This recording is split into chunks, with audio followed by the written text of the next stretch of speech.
Morning students, आज भूगोल के हम पहले 2 पाठ कर चुके हैं। अब तीसरा पाठ है, ये रहा 3 नंबर पाठ। अपवाह क्या है? पानी का बहुत दूर तक बहाव अक्षेत्र, कितने अक्षेत्र में वो अपने शब्द का प्रयोग कर रहा है। अपवाह शब्द एक अक्षेत्र से। नदी तंत्र की व्याख्या कहता, नदी यानी तंत्र, तंत्र तो शासन। नदी अपने क्षेत्र का कितना पानी सिंचाई कर रही है। भारत के भौतिक मानचित्र को देखिए, आपने मानचित्र देखा होगा, नदियों भी देखी होंगी, पहले भेजी हुई है वीडियो जो, तो आप पाएंगे कि विभिन्न दिशाओं से छोटी छोटी धाराएं आकर एक साथ मिल जाती हैं। बड़ी नदी में छोटी नदी और मिल जाती हैं। जैसे आपने देखा होगा, गंगा थी, गंगा में यमुना मिल गई, गोमती, घाघरा, गेन, सोन, दामोदर सभी मिल गई। उधर से सिंधु में रावी, चिनाब, झेलम, व्यास सब मिल गई। ब्रह्मपुत्र के अंदर दिहांग, सरस्वती ये सभी मिल गई तथा एक मुख्य नदी का निर्माण करती है। अतः इसका विकास किसी बड़े जलाशय, झील या समुद्र या महासागर में होता है। एक नदी तंत्र द्वारा जिस क्षेत्र जल प्रवाहित होता है उसे अपवाह द्रोणी कहा जाता है। मानचित्र का अवलोकन करने पर पता चलता है कि कोई भी ये दिखा रखी नदी है, जल विभाजक है, कितने दूर तक धारा जा रही है।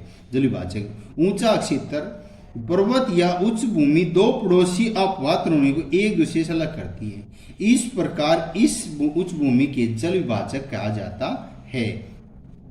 तो क्या आप जानते हैं विश्व की सबसे बड़ी अपवाह द्रोणी अमेजन नदी, ये दक्षिण अफ्रीका महाद्वीप के अंदर है, बदराज साइड में अमेजन नदी विश्व की सबसे लंबी नदी अमेजन नदी और सबसे चौड़ी नदी नील नदी विश्व की। तो बात है भारत में किस नदी की अपवाह द्रोणी सबसे, भारत में सबसे बड़ी द्रोणी नदी भारत में किसकी है? सबसे गंगा की है। सबसे बड़ी किसकी है? गंगा नदी की है भारत में। भारत में अपवाह तंत्र देखते हैं अब डिटेल से। देखिए, भारत के अपवाह तंत्र नियंत्रण मुख्यतः भौगोलिक आकृति द्वारा होता है। इस आधार भारतीय नदियों के 2 मुख्य वर्गों में वर्जित किया। हिमालय की नदियां, प्रायद्वीपीय नदियां यानी दक्षिण भारतीय नदियां और उत्तर भारतीय नदियां। जो 60 साल पानी बहता रहता है वे तो हिमालयी नदियां, और जो मौसमी होती है प्रायद्वीपीय नदियां। भारत के 2 मुख्य भौगोलिक क्षेत्रों में उत्पन्न होने के कारण हिमालय तथा प्रायद्वीपीय नदियां एक दूसरे से भिन्न है। हिमालय की अधिकतर नदियां 12मासी नदियां होती हैं। इनमें वर्ष भर पानी रहता है क्योंकि इन्हें वर्षा के अतिरिक्त ऊंचे पर्वतों से पिघलने वाली हिम यानी बर्फ द्वारा भी जल प्राप्त होता रहता है। हिमालय की 2 मुख्य नदियों सिंधु तथा ब्रह्मपुत्र इस पर्वतीय श्रृंखला के उत्तरी भाग से निकलती हैं। इन नदियों ने पर्वतों को काटकर गार्जो गर्त बनाने का निर्माण किया। हिमालयी नदियां अपनी उत्पत्ति के स्थान से लेकर समुद्र तक के लंबे रास्ते को तय करती हैं। ये अपने मार्ग के ऊपरी भागों के तीव्र अपर्दन यानी कटाव होता रहता है, अपक्षय होता है, निक्षेपण होता रहता है। ये गार्ज इतना गहरा बना दिया गर्त सा। तो ये है नदी का स्रोत। नदी जहां से चली, यहाँ से चली, काटा, इसने काटने के बाद यहाँ से आई, काटने के बाद ऊपरी भाग में ऐसे चलती है। तो ये नदी ऐसे चलती है, विषभ यानी सांप की तरह चलती है, टेढ़ी मेढ़ी करती है। रास्ते में कुछ भी आ गया उसको बहा ले गया। तो यहाँ से काटा था, अपर्दन हो गया, अपर्दन होता अपक्ष से बह के चला, तो यहाँ के जा क्या बन गया? निक्षेपण जमा हो गया, डेल्टा बन गया, नहीं धाराओं में बढ़ के फिर वाह। तो मध्य भाग फिर क्या विषभ सांप की तरह चलने शुरू, गोखुर झील बना दिया, ऐसा ही गर्त सा बना दिया साइड में लेके, निचला भाग में ऐसा है। नदी विभिन्न अवस्थाएं दिखा रखी हैं, करती हैं अपने साथ भारी मात्रा में सिल्ट यानी गाद यानी बालू संवहन करती हैं, लागती हैं। मध्य और निचले भागों में नदियां विसर्प, गोखुर झील अपने बाढ़ वाले मैदानों में बहुत सी अन्य निक्षेपण आकृतियां निर्माण करती हैं। ये पूर्ण विकसित डेल्टा निर्माण भी करती हैं। तो अधिकतर प्रायद्वीपीय नदियां मौसमी होती हैं जो 60 साल नहीं चलती। प्रायद्वीपीय पठार के नहीं तो उत्तर भारत की थी जो 60 साल चलती हैं। ये क्या है? मौसमी यानी बरसात के दौरान चलेंगी क्योंकि इनका प्रभाव वर्षा पर निर्भर होता है। सूक्ष्म मौसम में बड़ी नदियों में जल भी घटकर छोटी छोटी धाराओं में बहने लगता है। हिमालय की नदियों की तुलना में प्रायद्वीपीय नदियां लंबाई कम और छिछली होती है, यानी कि कहीं चल रहा पानी कहीं नहीं चल रहा। फिर भी इनमें से कुछ केंद्रीय उच्च भूमि से निकलती हैं तथा पश्चिम की तरफ बहती हैं। क्या आप इस प्रकार की 2 बड़ी नदियों की पहचान कर सकते हैं? प्रायद्वीपीय भारत की अधिकतर नदियां पश्चिमी घाट से निकलती हैं तथा बंगाल खाड़ी तरफ बहती हैं। हिमालय की नदियां सिंधु, गंगा, ब्रह्मपुत्र हिमालय से निकलने वाली प्रमुख नदियां हैं। ये नदियां लंबी तथा अनेक महत्वपूर्ण एवं बड़ी सहायक नदियां क्या करने मिलती हैं। किसी नदी तथा उसकी सहायक नदी को नदी तंत्र कहा जाता है। तंत्र एक जाल हावी होता है, वैसे तंत्र शासन है, यहाँ तो क्या जाल बिछाएगा। सिंधु नदी तंत्र का जाल देखो, सिंधु नदी का उद्गम मानसरोवर झील यानी तिब्बत में मानसरोवर झील है, जो माना और नीति तरह से हम वहां पर जा सकते हैं, निकट तिब्बत में है। पश्चिम की ओर बहती हुई यह नदी भारत में जम्मू कश्मीर के लद्दाख जिले में प्रवेश करती है। इस भाग में यह एक बहुत ही सुंदर दर्शनीय गार्ज का निर्माण करती है। इस सेक्शन में बहुत सी सहायक नदियां जास्कर, नबूरा, सयोक, हुंजा इस नदी मिलती हैं। सिंधु नदी बलूचिस्तान तथा गिलगित से बहते हुए अटक में पर्वतीय क्षेत्र बाहर निकलती है। बाकी सारे पहाड़ों में चल रही थी। सतलुज, व्यास, रावे, चेनाब, झेलम आपस में मिलकर पाकिस्तान में मिठान कोट के पास सिंधु नदी मिल जाती है। इसके बाद यह नदी दक्षिणी तरफ बहती है। अंत में कराची पाकिस्तान का सिर्फ पूर्व की और अब सागर मिल जाती है। सिंधु नदी के मैदान को ढाल धीमा है।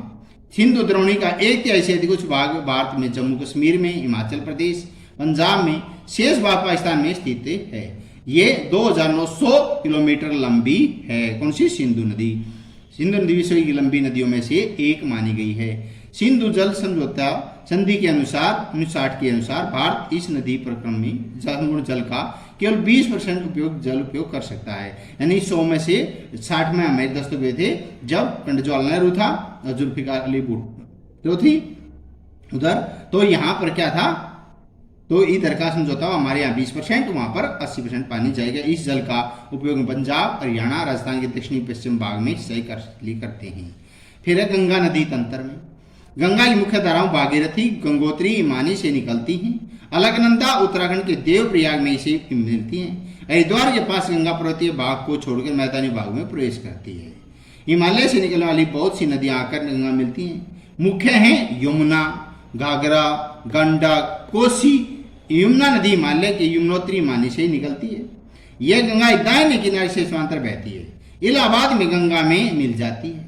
घाघरा, गंडक, कोसी नेपाल, हिमालय से निकलती है।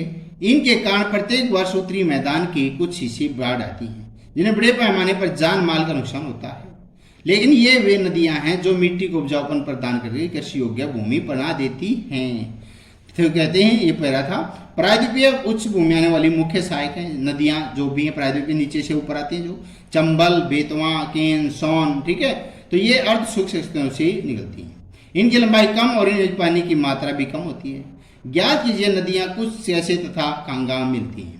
बाएं दाएं की सहायक नदियों की जल परिपूर्ण गंगा में पूर्व दिशा में पश्चिम बंगाल की फरक्का तक बहती है। यह गंगा डेल्टा का सबसे उत्तरी बिंदु है। यहाँ नदी दो भागों में जाती है। भागीरथी उगली नदी का उगली है जो कलकत्ता में नदी है। कलकत्ता एक उगली नदी बसा हुआ शहर है जो एक वितरी का दक्षिणी तरफ बहती है। डेल्टा मैदान में होते हुए बंगाल खाड़ी मिल जाती है। मुख्य धारा दक्षिण की ओर बहती है, बांग्लादेश में प्रवेश करती है। ब्रह्मपुत्र नदी इसे आकर मिल जाती है। अंतिम चरण में गंगा और ब्रह्मपुत्र समुद्र विलीन हो जाने पर मेघना के नाम से जाना जाता है, इसे पद्मा भी कहते हैं। गंगा एवं ब्रह्मपुत्र ये जल वाली बृहत नदी बंगाल खाड़ी में मिल जाती है। इन नदियों द्वारा बनाया गया डेल्टा सुंदरवन डेल्टा के नाम से जाना जाता है, जो विश्व का सबसे बड़ा डेल्टा कहा गया है। सुंदरवन डेल्टा का नाम वहां पाए जाने वाले सुंदरी, पादप, अल्पाइन वन, मैंग्रोव वन भी यहीं पाए जाते हैं। और सुंदरवन डेल्टा ऐसा सुंदर वन निश्चय केंद्र भी अभियान बनाएगा जो 21 के लिए बाघ के लिए है। सुंदरवन विश्व का सबसे बड़ा तेजी से वृद्धि करने वाला डेल्टा है। यहाँ रॉयल बंगाल टाइगर भी पाए जाते हैं। गंगा की लंबाई 2500 किलोमीटर से अधिक है, 25 के आसपास बोली जाती है। चित्र 3.4 दिखा रखा है जो इसमें गंगा नदियां दिखाएंगे अभी थोड़ी देर में। तो आप गंगा नदी वास तंत्र को पहचान सकते हैं। अंबाला नगर सिंधु तथा गंगा नदी तंत्रों में भी जल विभाजक पर स्थित है। अंबाला से सुंदरवन तक मैदान की लंबाई 1800 किलोमीटर है, परंतु इसके ढाल में गिरावट मुश्किल से 300 मीटर की है। दूसरे शब्दों में प्रति 6 किलोमीटर दूरी पर ढाल में गिरावट केवल 1 मीटर है। इसलिए इन नदियों में अनेक बड़े बड़े विसर्प बन जाते हैं। ये गंगा नदी निकलती है जहां से देवप्रिया, भागीरथी, अलकनंदा का संगम दिखा रखा है। ऐसे नमामि गंगे परियोजना एकीकृत संरक्षण मिशन बना गया है। राष्ट्रीय नदी गंगा में संबंधित 2 उद्देश्य प्रदूषण के प्रभाव कम करना, उसके संरक्षण बचाव के कार्यकलाप को विकसित किया जा सकता है, इसीलिए नाम दे रहा नमामि गंगे, यानी गंगा की पूजा हो। इस परियोजना में जानकारी वेबसाइट दिखा रखी है। तो ये मुख्य नदियां जो हमने पहले नदियों की वीडियो भी हम के लिए भेज चुके हैं, उससे आप जानकारी ले सकते हैं। सिंधु नदी है जा रही, यहाँ से जा रही है, बुल्लर झील है, सिंधु है, झेलम है, चिनाब, रावी, व्यास, सतलुज, ये कितने गोविंद सागर बांध है, यहाँ पर भाखड़ा बांध भी है, सांबर झील राजस्थान में, राणा प्रताप सागर, ये गंगा नदी है, ये यमुना नदी है, शारदा, जागरा, गंडक, कोसी, इधर से ब्रह्मपुत्र आ रही है, लोहिती और दियांग इसकी सहायक नदियां हैं। ये महानदी, गोदावरी, कृष्णा, कावेरी इनकी सहायक नदियां हैं। और भी छोटी छोटी झीलें, पुलिकट, चिल्का, बेबनाथ, ठीक है, गोविंद पल्लम पंथ, ये सभी क्या हैं इसकी। आप घर पर रहें, सुरक्षित रहें। धन्यवाद।